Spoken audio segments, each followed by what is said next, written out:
Hello everyone, welcome back to our channel. तो आज इस वीडियो में हम लोग सॉल्व करेंगे एनसीईआरटी की एक्सरसाइज 6.1। पहला क्वेश्चन क्या कह रहा है, देखो।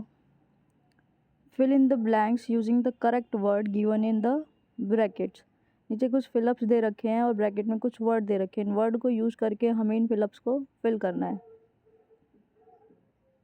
पहला है ऑल सर्कल्स आर कॉन्ग्रुएंट और सिमिलर। जितने भी सर्कल्स होते हैं वो कॉन्ग्रुएंट होते हैं या फिर सिमिलर होते हैं। सिमिलर मतलब होता है सेम शेप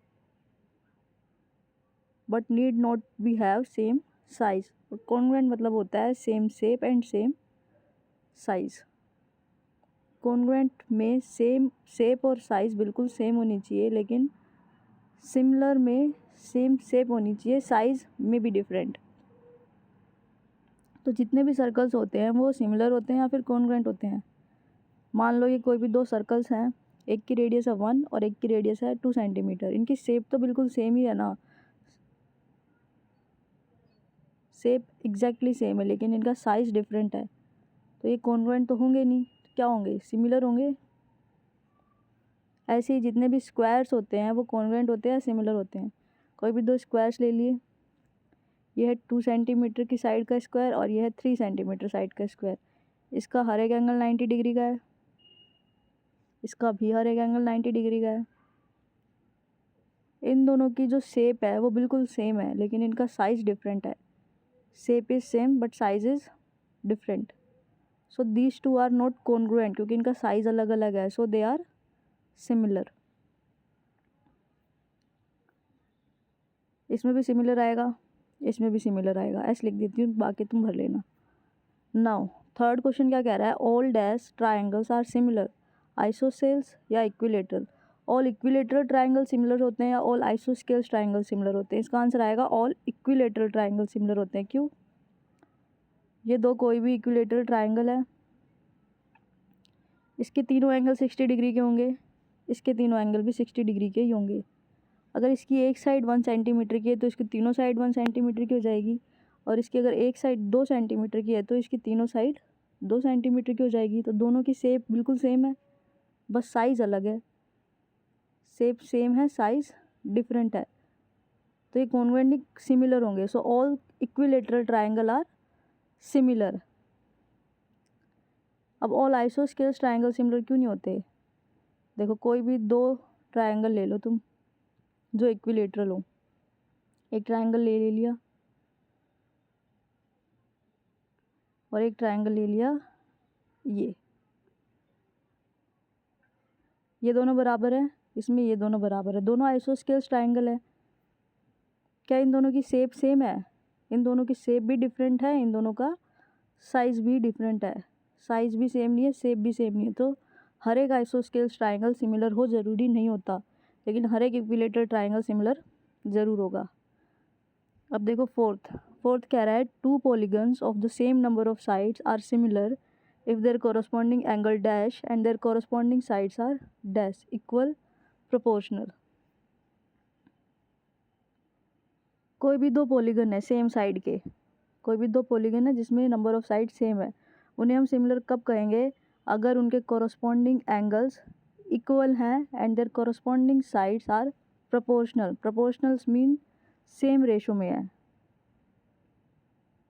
कोई भी दो पॉलीगन है सेम साइड के हैं तो उनको हम सिमिलर कब कहेंगे? अगर उनका हर एक एंगल कॉरस्पॉन्डिंग एंगल बराबर है, दूसरा अगर उनकी साइड्स प्रोपोर्शनल है, मतलब उसकी साइड का रेशो सेम है।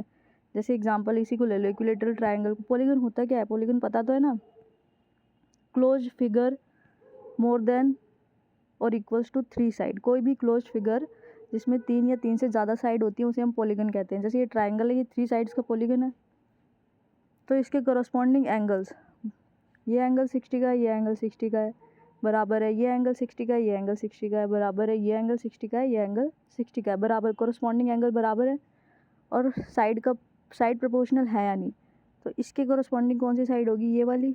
रेशो क्या आएगा? 1/2। इसके कॉरस्पॉन्डिंग कौन सी साइड होगी? ये वाली। रेशो क्या आएगा? 1/2। ऐसे ही इसके कॉरस्पॉन्डिंग होगी ये वाली, यहाँ से भी रेशो कितना आएगा? 1/2। तीनों बराबर है, यानी साइड्स का जो रेशो है वो सेम है।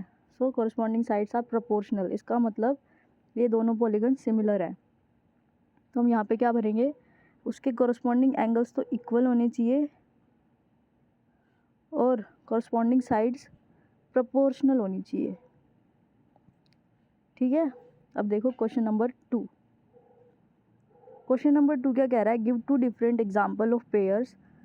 पहला है सिमिलर फिगर्स, दूसरा है non similar figures.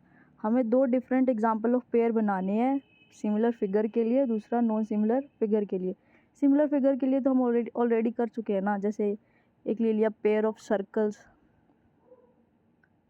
Pair of circles, जितने भी पेयर ऑफ सर्कल्स ले लो वो हमेशा सिमिलर आएंगे, शेप हमेशा सेम होगी, साइज हो सकता है डिफरेंट हो। ऐसे ही पेयर ऑफ स्क्वायर्स, ये भी सिमिलर होंगे। पेयर ऑफ इक्विलेटरल ट्रायंगल भी ले सकते हैं।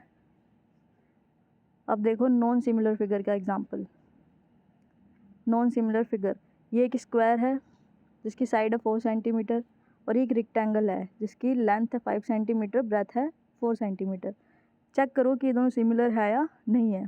तो सिमिलर चेक करने के लिए क्या करती है, दोनों पॉलीगन है तो पहले इसके कॉरस्पॉन्डिंग एंगल्स देखो, ये 90 का, ये 90 का, ये 90 का, ये 90 का, ये 90 का और ये भी 90 का, ये 90 का, ये भी 90 का। इसका मतलब क्या है कि कॉरस्पॉन्डिंग एंगल्स आर इक्वल। तो पहली कंडीशन सेटिस्फाई हो गई कि कॉरस्पॉन्डिंग एंगल्स आर इक्वल, इसके कॉरस्पॉन्डिंग एंगल्स तो बराबर हैं। अब इसकी साइड का प्रपोर्शन निकालो। इसके कॉरस्पॉन्डिंग कौन सी साइड होगी, ये क्या आएगा 4/5। इसके कॉरस्पॉन्डिंग कौन सी साइड होगी, ये क्या आएगा 4/4। क्या ये दोनों बराबर हैं, नहीं, यानी कॉरस्पॉन्डिंग साइड्स प्रोपोर्शनल नहीं है। So second condition not satisfied, so these are not similar. ऐसे ही इसको चेक करना, इसके कॉरस्पॉन्डिंग साइड होगी ये वाली, तो 2/2 और इसके कॉरस्पॉन्डिंग साइड होगी ये वाली 2/3। तो ये साइड्स प्रोपोर्शनल नहीं है, इसका मतलब ये दोनों ट्रायंगल सिमिलर नहीं है, नॉट सिमिलर। ये दोनों आइसोस्केल्स ट्रायंगल है, ये वाली साइड इसके बराबर है, ये वाली साइड इसके बराबर है। अब देखो question number 3 and this is the last question of this exercise. ये क्वेश्चन क्या कह रहा है, state whether the following quadrilaterals are similar और नॉट। हमें बताना है कि ये जो क्वाड्रिलेटरल्स गिवन हैं ये सिमिलर है या नहीं है। तो क्वाड्रिलेटरल्स को सिमिलर चेक करने के लिए क्या करेंगे, पहले तो कॉरस्पॉन्डिंग एंगल्स देखो, ये 90 डिग्री का है ना, ये 90 डिग्री का नहीं है, यानी इसकी पहली कंडीशन कि कॉरस्पॉन्डिंग एंगल्स बराबर है वही फेल हो गई। Corresponding angles are not equal, so these 2 quadrilaterals are not similar, ये दोनों सिमिलर नहीं है। तो ये थी हमारी एक्सरसाइज 6.1। नेक्स्ट में हम सॉल्व करेंगे एक्सरसाइज 6.2। एक्सरसाइज 6.2 सॉल्व करने के लिए हमें 2 थ्योरम पता होनी चाहिए, BPT theorem and converse of BPT theorem, या फिर थेल्स थ्योरम भी बोलते हैं हम इसको, थेल्स थ्योरम या converse of Thales theorem. Thales theorem क्या कहती है, अगर कोई भी ट्रायंगल है ABC, ये कोई ट्रायंगल है ABC, इसमें जो ये लाइन है DE अगर BEC के पैरेलल है तो AD/DB इक्वल होगा AE/EC के, या फिर AD/AB सेम होगा AE/AC के। एक और होती है DB/AB is same as CE/AC, ये होती है BPT, या फिर थेल्स थ्योरम भी बोलते हैं इसको हम, basic proportionality theorem. Converse of BPT क्या कहता है, if in a triangle this condition satisfied then line DE parallel होगी BC के। इन दोनों थ्योरम के प्रूफ हम ऑलरेडी इंट्रोडक्शन वीडियो में कर चुके हैं, तो यहाँ पे प्रूफ नहीं करेंगे, एक्सरसाइज 6.2 सॉल्व करेंगे नेक्स्ट वीडियो में। सो बस आज के लिए इतना ही। Thank you for watching this video.